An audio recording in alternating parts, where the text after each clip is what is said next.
চন্দ্রমোহন পাহাড় কামাতে আসলেন কার খোঁজে? আমার কথা যে আজ 16টা বছর আমাদের প্রধানমন্ত্রী বাংলাদেশের প্রায় বেঁচেই ফেলাইছে।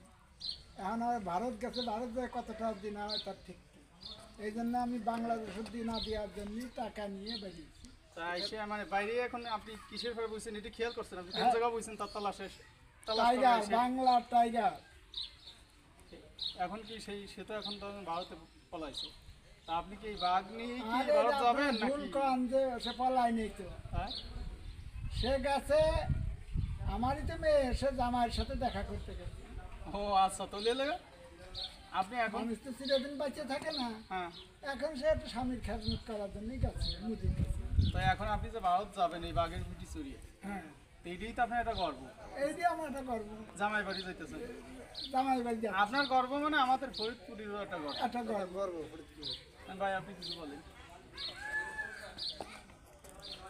আপনি দু এক কথা কিছু বলেন।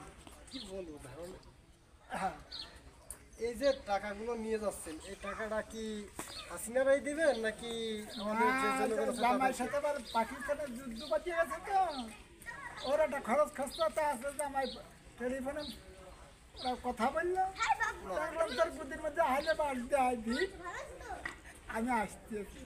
না, গতকাল যে রাতে যে পাকিস্তান থেকে যে মিসাইলগুলো ছাড়লো, মিসাইলগুলো ছাড়ে যে ভারতের বিমানবন্দরগুলো যে আগুন দিয়ে পুরাই দিল, এখান তো অনেক টাকার ক্ষতিগ্রস্ত হয়েছে। 50 থেকে 60 জন সেনা মারা গেছে, তারপর যুদ্ধ বিমানগুলো ধ্বংস হয়ে গেছে।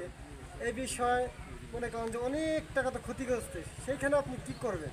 সেখানে সেখানে তো আমার সাহায্য জামাই ভাই, পরিমাণ গদ্দুর তুলা এখন আপনার জামাই মেয়ে কি দেশে আছে কি নাই আছে না? এটা যদি আপনি বলতেন আমাদের। এই যে নাতিন হয় হয় বাপ, নাতিন হবে, সুখবর।